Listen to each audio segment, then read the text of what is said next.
Welcome to episode 30 in our series on Rabbi Moshe Chaim Luzzatto's The Path of the Just. And we are still in chapter 19, the elements of piety. And in this episode, we're going to deal with the concept of honor and how you have to kind of gilt edge your mitzvot.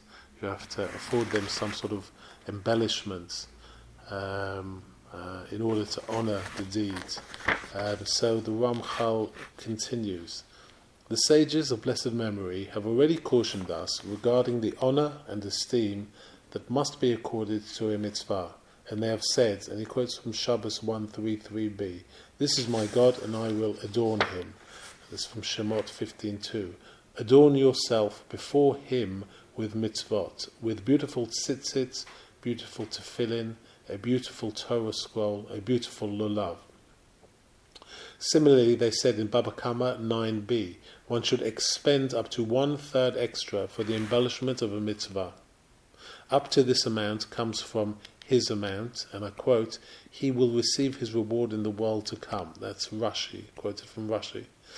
More than this is from the Eternal's accounts, and he will be repaid in this world. That's also Rashi.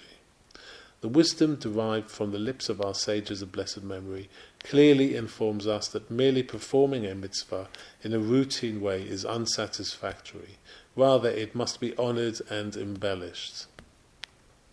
And furthermore, this wisdom was intended to negate the claims of a person who, desiring to make things easier for himself, might say, honor applies only towards human beings who are enticed by such trivia. But the Holy One, blessed be He, is not concerned with this. He is exalted and lofty beyond all these matters, and once the mitzvah is done for its own sake, this is sufficient for Him. The truth, however, is that the Master, blessed be He, is referred to as, and he quotes from Tehillim 29 verse 3, the God of glory. And our duty is to honor Him, even though He has no need for our honor, and the honor we give Him is insignificant and inconsequential to Him. One who detracts from this honor, when he is able to augment it, can only be considered a sinner. In this manner, the prophet Malachi remonstrated against Israel in the name of the Eternal. And he quotes from Malachi 1:8, "And if you present a blinded animal as a sacrifice, is there nothing wrong with this? Offer it to the ruler of your province. Will he accept it? Will he honor you?" The sages of blessed memory, however, cautioned us to conduct ourselves in the opposite manner regarding the divine service. As they said in Sukkah 50a, regarding water, designated from before Shabbos, for the water libation on the Shabbos occurring during Sukkot, that was exposed, that filtering it, thereby neutralizing the concern about snake venom in the water, would be of no avail because, and he quotes, when did they say that this is applicable, filtering the exposed water to make it permissible, when referring to the usage for a layman? But for the use in the Beis HaMikdash, whoever said such a thing? Surely he, and he was referring to Rav Nechemiah, holds with the logic of, and he quotes from Malachi, offer it to the ruler of your province. Look at this. What could be lacking from filtered water, which has already been permitted to a layman? Yet, nonetheless, it is prohibited for use in the Beis HaMikdash because it lacks the honor appropriate to the Beis HaMikdash. They further said in the Sifrei, and he quotes from Devarim 12:11, and all your choice vow fulfillings offerings means that one should bring only from the choicest. And now the Ramchal is going to bring the example of the sacrifices brought by Cain and Hevel.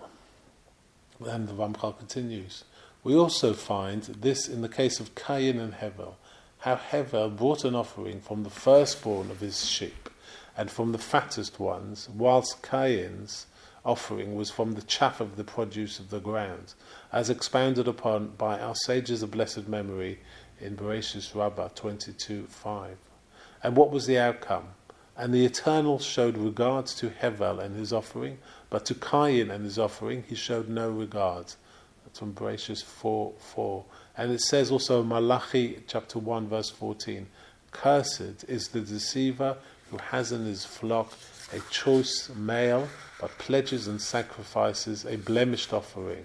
For I am a great king, and it is befitting to bring from the choicest of animals." And now the Ramchal is going to describe how if someone's holding a Torah scroll whilst it is uncovered, how this is a big Aveira. And the Ramchal continues, "In so many instances, our sages of blessed memory have warned us against the denigration of mitzvot. As they said in Megillah 32a, whoever holds a Torah scroll while it is uncovered will be buried naked, i.e., he will be bereft of the mitzvahs he was performing while holding the Torah scroll." That's from Tosafot, because of the denigration of the mitzvah. The procedure for bringing the bikurim, or the first fruits offering, can enlighten us regarding the meaning of the embellishment of mitzvot. For we have been taught in Mishnah Bikurim 3, Mishnah 3, the ox walks before them, its horns gilded in gold, an olive wreath on its head. It also states in the same Mishnah, the wealthy bring their bikurim in baskets gilded in gold, and the poor bring theirs in wicker baskets. And also, it also states from the same Mishnah, there are three categories of bikurim. Bikurim, the additions to the bikurim, and the adornments surrounding the bikurim. From this, we clearly see how appropriate it is to add to the actual mitzvah for the sake of its embellishment, and from here we can extend this idea to all the other mitzvot of the Torah. And they said, and he quotes from Shabbos 10a, Rava put on expensive socks before praying, saying, "Prepare yourself, adorn yourself before your God, O Israel." And now, to conclude this episode, the Ramchal is going to bring an example from a most unlikely corner, learning from Esav how to honor the eternal. So the Ramchal continues. Our rabbis of blessed memory further said in Bereshis Rabbah 65:16, on the verse in Bereshis 27:15, the cleanest clothes of Esav, her elder son. That Rabban Shimon ben Gamliel said, and he quotes, "I used to serve my father in soiled clothes, but Esav, when he served his father, served him only in clothes of royalty."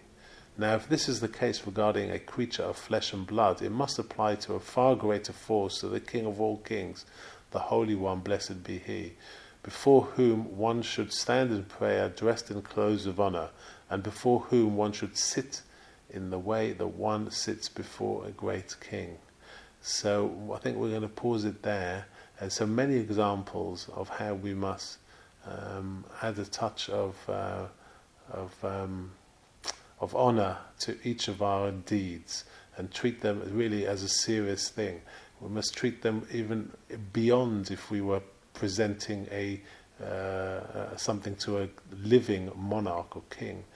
If we are producing deeds for the ultimate master of the universe, we must do it accordingly and not be wearing soiled clothes while we perform certain things. That is also quoted in Mishnah Torah, Hilchot Deot, how a pious person shouldn't walk around with clothes that have stains on them, as this is disrespectful when he's going around performing his duties.